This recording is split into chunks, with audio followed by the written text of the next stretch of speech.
ছাত্ৰ-ছাত্ৰীসকল অসম ৰাষ্ট্ৰভাষা প্ৰচাৰ সমিতি গুৱাহাটীৰ পৰা যিটো পৰিচয় পৰীক্ষা আবেদন পত্ৰ সেই আবেদন পত্ৰখন তোমালোকৰ বহুতে ফিল আপ কৰিব পৰা নাই, যাৰ বাবে মোক ফিল আপ কৰাৰ কথা কৈ আছে।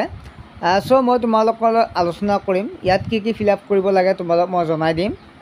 ইয়াত প্ৰথমে তোমালোকে মাহটো, তাৰপিছত চনটো আৰু যিটো ক্ৰম সংখ্যা এইটো তোমালোকে পূৰ কৰিবা। তাৰপিছত পৰীক্ষাৰ্থীকা পূৰা নাম দেৱনাগৰী লিপি মে ইয়াত তোমালোকে হিন্দীত তোমাৰ নামটো লিখিবা। মাতৃভাষাকে লিপি মে ইয়াত মাতৃভাষাত তোমাৰ নামটো লিখিবা। যিহৰ মাতৃভাষা হয় বেংগলী হওক, আছামিজ হওক, হিন্দী হওক, যি মাতৃভাষা হয় তোমালোকে সেই মাতৃভাষাত তোমালোকৰ নামটো লিখিবা। তাৰপিছত ইয়াত আছে নিবাস স্থান কা পূৰা পতা ইয়াত মাৰফত, তাৰপিছত গাঁও বা নগৰ, ইয়াত ডাকঘৰ, তাৰপিছত জিলাখনৰ নাম, পিন নাম্বাৰ, মোবাইল নম্বৰ ইয়াত তোমালোকে ধুনীয়াকৈ লিখি দিবা।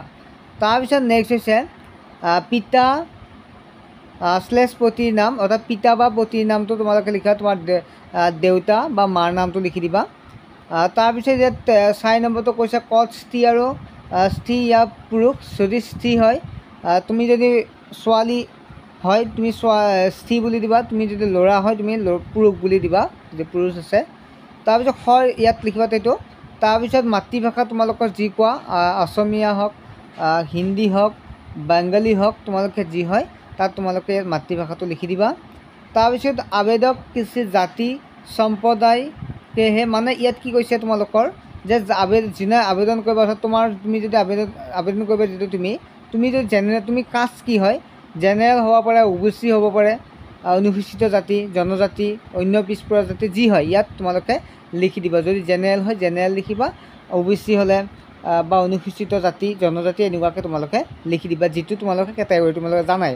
আৰু তোমালোকে নাজানিলে জাতিটোৰ বিষয়ে তোমালোকে ঘৰত সুধি ল'বা, ঠিক আছে। তাৰপিছত পৰীক্ষা কেন্দ্ৰ, এইটো তোমালোকে জানিবা পৰীক্ষা কেন্দ্ৰ ক'ত দিয়ে, আৰু পৰীক্ষা কেন্দ্ৰৰ যিখন জিলাখন ক'ত জিলা, তোমালোকে জিলাখন লিখি দিবা, ঠিক আছে। আৰু পঞ্জীয়ন সংখ্যা এইটো তোমালোকে এইটোত যদি আছে তোমালোকে লিখিবা, আৰু নাই যদি লিখিব নালাগে ইয়াত। তাৰপিছতে পৰীক্ষাৰ্থী কা হস্তাক্ষৰ, ইয়াত তোমালোকে হস্তাক্ষৰটো লিখি দিবা, তোমালোকে চাইনটো মাৰিবা, ঠিক আছে। ইয়াত চাইনটো মাৰি দিবা, দেৱনাগৰী লিপি মে অৰ্থাৎ দেৱনাগৰী লিপিত তোমালোকে লিখি দিবা, ঠিক আছে। আৰু মোবাইল নাম্বাৰটো ইয়াত তোমালোকৰ মোবাইল নাম্বাৰটো দি দিবা, ঘৰৰ মোবাইল নাম্বাৰটো।